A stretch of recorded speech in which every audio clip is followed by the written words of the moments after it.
না এ কবর কার মা, কার মেয়ে, কার বিবি, এইটা কবর দেখবে না। আমল যদি ভালো হয় কবর জান্নাতের বাগান হয়ে যাবে, আর আমল যদি খারাপ হয় কবর জাহান্নামের গর্ত হয়ে যাবে।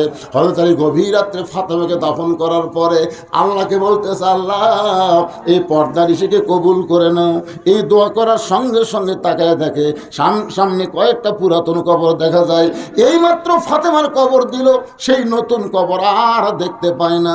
গোটা জান্নাতুল বাকি দৌড়ায় বলে ফাতেমার কবর, ফাতেমার কবর। কে যেন রাখতে বলে, আলী রে ফাতেমা পর্দা ঋষি, আমি আল্লাহ জহুরা ডিগ্রি দিয়া ফাতেমার কবরটাকে কিয়ামত পর্যন্ত পর্দা করে দিয়েছি। ওসমান গনি মনে মনে বলতেছেন, এই জুব্বাটা নবী আমাকেই পরায় দিবে, কারণ আমি হলাম আল্লাহ নবীর ডবল জামাই। ওসমানের আর একটা ডিগ্রি হলো গানি ডিগ্রি। জোরে বলেন কি ডিগ্রি?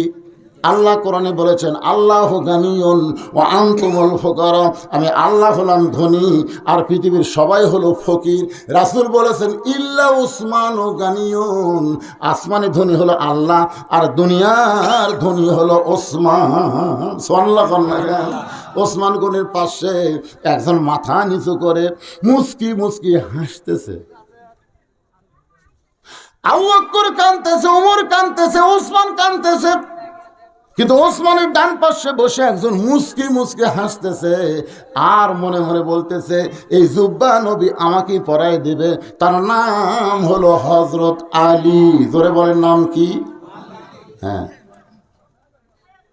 অনেকগুলো সাহাবী নিয়ে নবী খুরমা খেজুর খাচ্ছেন, খুরমা খেজুর। আল্লাহর নবী হযরত আলীর ব্রেনটাকে যাচাই করার জন্য এগুলো কার কাছ থেকে এলেন? এখান থেকে। মেয়েদের কাছে আদায় করার লোক নাই। আচ্ছা ঠিক আছে। হাবিল 500 টাকা দান করেছে আল্লাহ, হাবিলের দানকে আল্লাহ আপনি কবুল করেন। সকলে বলে আমিন, জোরে বলে আল্লাহুম্মা আমিন।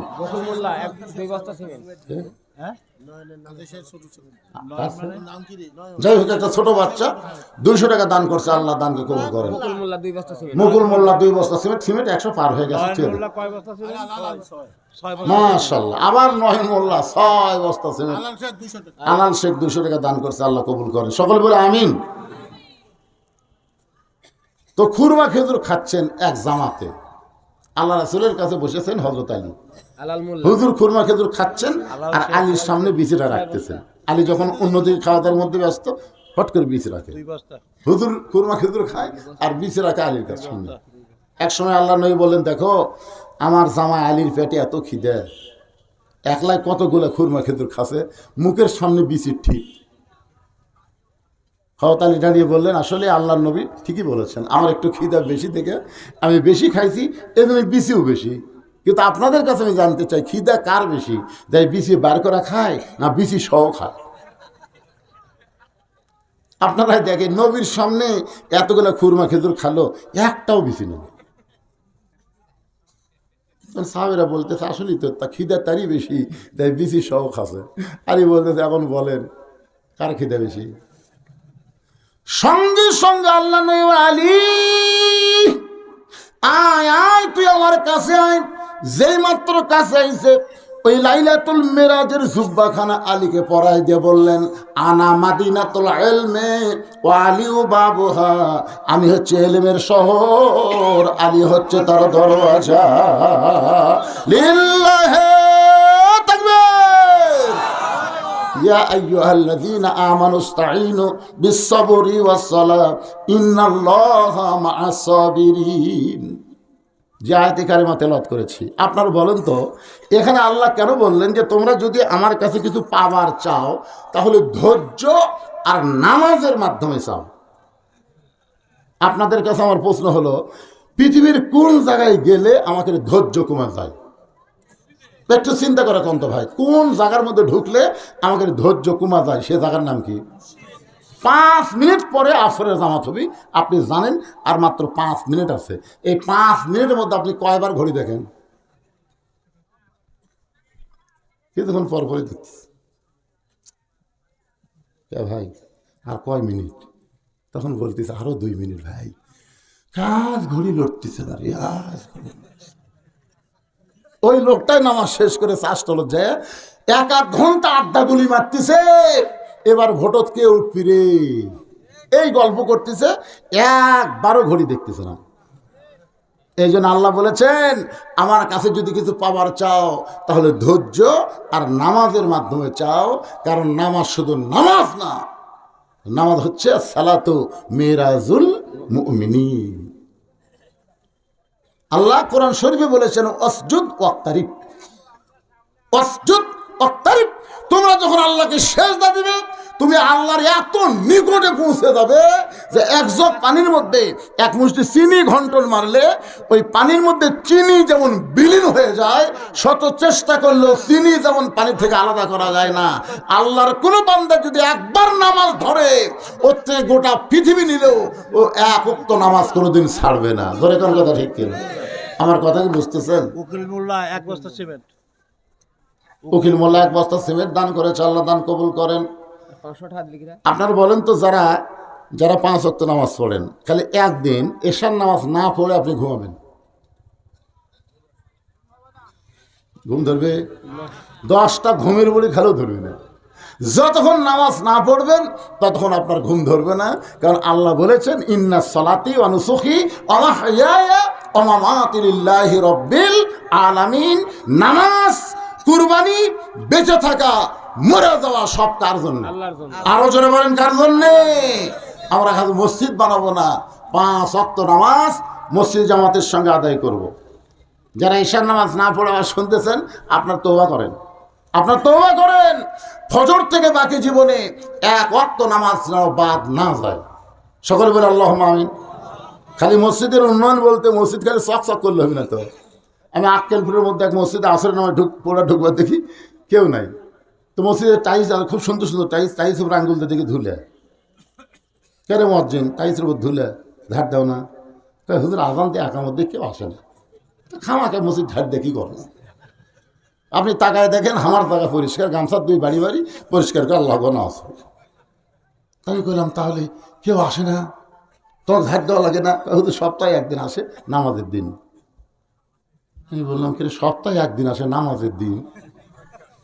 আপনারা বলেন তো, নামাজ কি 1 দিন না সব দিন? তাই মুয়াজ্জিনকে বললাম, মুয়াজ্জিন তোমার চাকরি করা উচিত না, নামাজের দিন মানে কি? বলে হুজুর ওই যে জুম্মার দিন মসজিদ দোতলা করা লাগতেছে। কে ভাই দোতলা কেন? এত মুসল্লি হুজুর আটে না, এই জন্যই দোতলা। ফজরের খবর কি? 1 কাতারে হয় না। জোহরের খবর কি? কই বুঝতেছেন না, কাজ কামের দিন। আসরের খবর কি? কই বাজারের গেছে। মাগরিবের খবর কি? কই বাজার করে এসে থাকে, সব জিনিসের দাম বেশি, মন খারাপ, আসেনি। এশার খবর কি? কই ফজর এশাও তাই। তো মসজিদের মধ্যে কয় কাতার? কই 9 কাতার। তো এখন পর্যন্ত 1 কাতার মুসল্লি হয় না, দোতলা করবা কেন? তখন বলতেছে, হুজুর ওই যে জুমার দিন সবার শেষে এসে আগে যায়, ওই শালাকের জন্য দোতলা করা লাগবে। কি রাগ, সবার শেষে এসে আগে যায়। এই যারা শুধু জুম্মার নামাজ পড়েন, আল্লাহ হাসরের ময়দানে রহমান রহিম নামের ওসিলায় বলবে, যারা 5 ওয়াক্ত বাদ দা খালি জুম্মা পড়ছো, আমি আল্লাহ তাদেরকে জান্নাত দিয়ে দিলাম, যাও। তবে জুম্মা পাটিটা খুশি হয়ে বুঝলেন, হাই রে কষ্ট করে ফজর পড়া লাগেনি রে, হাই হাই রে আল্লাহ জান্নাত দিল রে। খুশি হয়ে জান্নাতে মারবে দৌড়, যারা দেখবে জান্নাতের দরজাতে একটা বিশাল তালা। আল্লাহ আপনি আমাকে জান্নাত দিলেন, তালাতে আল্লাহকে খুঁজে দেখ চাবি আছে, সব পকেট খুঁজে দেখবি চাবি আছে, তালার মধ্যে ঢুকবি ঠিকই, কিন্তু ঘুরবি না, ঘরে না। আল্লাহ তালার মধ্যে ঢুকলো, ঘরে না যে আল্লাহকে তালার মধ্যে 5টা দাগ আছে, তোকে চাবির মধ্যে দেখতো কয় দাগ? তখন কয় আল্লাহ চাবির মধ্যে কোনো দাগ নাই। ও খালি জুম্মা মারছু, শেষে আগে গেছো, তাহলে জান্নাত দেখে ফেরত আয়। তালার মধ্যে 5টা দাগ আছে, 5 ওয়াক্তের 5টা দাগ, ফজর জোহর আসর মাগরিব এশা। এজন্য ভাই জান্নাতে যদি ঢুকবার চান 5 ওয়াক্ত বাদ দিয়ে ঢোকা যাবি না। পড়বেন ইনশাল্লাহ।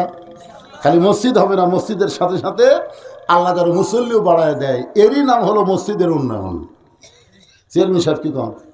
এরই নাম হলো উন্নয়ন। সভাপতি সাহেব, এরই নাম উন্নয়ন। খালি মসজিদ চকচক করবি, মুসল্লি নাই, কিসের উন্নয়ন রে? আল্লাহ তাআলা রজব চাঁদে নবীকে আল্লাহ 5 ওয়াক্ত নামাজ দিয়েছে, সেই নামাজটা হলো আসসালাতু মেরাজুল মুমিনিন, নামাজের মাধ্যমে আল্লাহর সাথে বান্দার মিলন হবে। জোরে কর সুবহানাল্লাহ। আল্লাহ আমাদের সবাইকে 5 ওয়াক্ত নামাজি কবুল করুক। সকলে বলে আল্লাহুম্মা আমিন। আস্তাগফিরুল্লাহ পড়েন, আস্তাগফিরুল্লাহ রব্বি মিন। ও এই ফতুয়াটা শোনেন। বলতেছে এখানে যেটা লেখছে অত্যন্ত গর্হিত কাজ, অত্যন্ত খারাপ কাজ, যে একজন বিবাহিত মেয়ে সংসার করা অবস্থায় অন্য একজন ছেলেকে বিয়ে করেছে, পরের বিবাহ তার বৈধ হয়নি। পরের বিবাহ তার বৈধ হয়নি, প্রথম স্বামী ঠিক আছে, পরের স্বামীর সাথে যে কামগুলো করছে সেটা তার জিনা হয়ে গেছে। আর জিনার শাস্তি তো বর্তমানে বাংলাদেশের দেওয়ার উপায় নেই, দিবার গেলে মাটি খুঁড়ে কাম সারা লাগবে। জোরে কোন কথা ঠিক না? এখন যেটা আমি বললাম ফতুয়া হলো কি, যে পরের স্বামীর সাথে তার বিবাহ হয়নি, প্রথম স্বামী তার ঠিক আছে। কথাটা বুঝলেন? হ্যাঁ। অনেকে বলে হুজুর স্বামীকে ডিভোর্স মেয়ে মানুষ দেওয়ার পারে না। মেয়ে মানুষ ডিভোর্স দিবে 3টা কারণে। 1 নম্বর কারণ হলো স্বামী যদি ধর্ম ত্যাগ করে, তাহলে বউ তার স্বামীকে ডিভোর্স করতে পারবে। স্বামী যদি মরদ না হয়, দেখতে মরদ কিন্তু কামে মরদ না, তাহলে বউ তাকে ডিভোর্স করবার পারবে। 3 নম্বর, স্বামী যদি মাতাল হয়, মদ খায়, গাঁজা খায়, মাঝে মধ্যে বউ পাড়ে ফেলে দেয়, মারে, মারতে মারতে কয় বাপ ক আব্বা ক, তাছাড়া মানে গাঁজা খাবে, হিরোইন খাইলে যা হয়, এই 3 অবস্থায় মেয়েরা স্বামীকে ডিভোর্স দিবার পারবে। তাছাড়া পারবে। আমার মায়েরা যারা আছেন মনোযোগ দিয়ে শুনবেন, স্বামীর ঘর করবেন, স্বামী কালো হোক, ফর্সা হোক, খাটো হোক, লম্বা হোক, স্বামীর সংসার করবেন। স্বামীর সংসার করার কারণে কাঠুরের বউ জামিলা ফাতেমার আগে আল্লাহ তাকে জান্নাত দিবে। জোরে কান সুবহানাল্লাহ। আল্লাহুম্মা সাল্লি আলা মুহাম্মদ, আল্লাহুম্মা বারিক আলা মুহাম্মদ। দোয়া করে দিলাম ভাই। এটা কি? ও মহিলা প্যান্ডেলের অনেক দান আছে, মাশাআল্লাহ, অনেক দান আমার মায়েরা দান করছে। সবার দানকে আল্লাহ কবুল করুক। হাত তুলে আল্লাহুম্মা আমিন। আল্লাহুম্মা আনতাস সালাম ওয়া মিনকাস সালাম, তাবারাকতা ইয়া যাল জালালি ওয়াল ইকরাম। আয় আল্লাহ তাআলা, কঠিন শীতকে উপেক্ষা করে তোমার বান্দা বান্দিরা আল্লাহ গভীর রাত পর্যন্ত জান্নাতের বাগানে বসেছিল। আখিরে মোনাজাতে আমি গুনাহগারের সঙ্গে রহমতের দরজায় দোকানে হাত তুলল। মেহেরবানি করে আজকের মাহফিল আমাদের সকলের হেদায়েতের জন্যে, নাজাতের জন্যে, জান্নাতের জন্যে কবুল করো। এই মাহফিলের শুরু থেকে শেষ পর্যন্ত যত আলোচনা হয়েছে আল্লাহ, এর মধ্যে যদি ত্রুটি হয়, ভুল হয়, মাফ করে দাও। এর যা হাদিয়া মঞ্জুর করো সোনার মদিনায় নবী পাকের রওজা মুবারকে আল্লাহ কবুল করে নাও। তামাম আম্বিয়ায়ে কেরাম, আসহাবে কেরাম, তাবিঈনে কেরাম, তাবিঈনে কেরাম, তামাম পৃথিবীর মাটির নিচে যত মুমিন মুমিনা শুয়ে আছে আল্লাহ, সকলের আরওয়াহ পরে হাদিয়া কবুল করো। আমরা যারা হাত তুলেছি, আমাদের জনম দুঃখনে মা যাদের কবরে গেছে আল্লাহ, মায়ের কবরকে জান্নাতের টুকরা বানায় দাও। বাবা বাড়িঘর সহায় সম্পত্তি রেখে অন্ধকার কবরে এতিম হয়ে গেছে আল্লাহ, ওই বাবার কবরকে জান্নাতের টুকরা বানিয়ে দাও। আমাদের দাদা দাদি, নানা নানি, আত্মীয় স্বজন, শ্বশুর শাশুড়ি যাদের কবরে গেছে আল্লাহ, কবরবাসীদের মাফ করে দাও। এই পীরপুর মধ্যবনের গোরস্থানে যত মুর্দা শুয়েছে আল্লাহ, সকলের কবরকে জান্নাতের টুকরা বানাও। আশেপাশ থেকে যারা এসে মোনাজাতে হাত তুলেছে আল্লাহ, গোরস্থানে যত মুর্দা শুয়ে আছে আল্লাহ, সকলের কবরকে জান্নাতের টুকরা বানিয়ে দাও। আজকের মাহফিলের সম্মানিত সভাপতিকে আল্লাহ তুমি কবুল করো, সহসভাপতি আল্লাহ তুমি কবুল করো। আজকের মাহফিলের সম্মানিত চেয়ারম্যান সাহেবকে আল্লাহ তুমি কবুল করো। সমস্ত বিপদ আপদ মুসিবত থেকে চেয়ারম্যানকে আল্লাহ তুমি হেফাজত করো। আল্লাহ তাআলা আমার সঙ্গে হাত তুলে আমিন আমিন যারা করতেছে, আমি অসুস্থ, আমার মতো অসুস্থ অবস্থায় যারা হাত তুলেছে সবাইকে সুস্থতার নিয়ামত দান করো। আমার মা বোনেরা পর্দার অন্তরালে বসে বসে আজ শুনেছে, আবিদা সালিহা পদ্মা নিজে কবুল করে। মা ফাতেমার চরিত্র দান করো। আমাদের যুবকগুলোকে আল্লাহ 5 ওয়াক্ত নামাজি কবুল করো। আল্লাহ আজকে তোমার ঘরকে মহব্বত করে নগদে বাকিতে যারা দান করেছে সব দানগুলোকে জান্নাতের বিনিময় হিসাবে কবুল করো। গোটা বিশ্বের মুসলমানকে আল্লাহ তুমি হেফাজত করো, খাস করে ফিলিস্তিন মুসলমানকে আল্লাহ তুমি বিজয় দাও। আল্লাহ আল্লাহ ফিলিস্তিন মুসলমানকে তুমি বিজয় দাও। আল্লাহ পৃথিবীর মানচিত্র থেকে ইসরায়েল এই জিজ্ঞাসাকারী ইহুদি শয়তানদেরকে আল্লাহ তুমি ধ্বংস করে দাও। আল্লাহ ভারতের যাবতীয় ষড়যন্ত্র থেকে আমাদের সোনার বাংলাদেশকে আল্লাহ তুমি হেফাজত করো আল্লাহ। আল্লাহ আমাদের সকলকে মাফ করো আল্লাহ। যেদিন আমাদের মৃত্যু হবে দিনটা যেন জুমার দিন হয়, মাসটা যেন রমজান মাস হয়, ইমানের সাথে ইজ্জতের সাথে এই দুনিয়া থেকে বিদায় নেওয়ার সময় আমাদের জবানি তুমি জারি করে দিও লা ইলাহা ইল্লাল্লাহু মুহাম্মাদুর রাসূলুল্লাহ।